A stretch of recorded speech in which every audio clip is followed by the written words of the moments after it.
O'zbekistonda bo'layotgan eng so'nggi hodisalardan xabardor bo'lmoqchi bo'lsangiz, bizga obuna bo'lishni unutmang.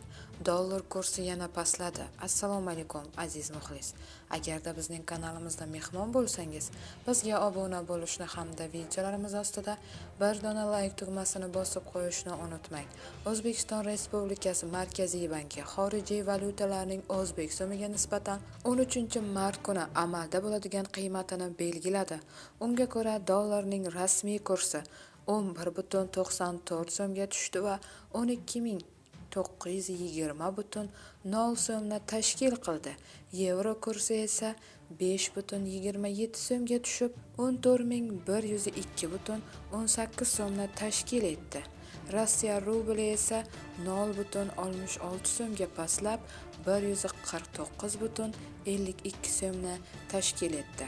Bu xabarni barcha yaqinlarimizga jo'natib qo'yamiz hamda videomiz ostida bir dona like tugmasini bosishni unutmaymiz.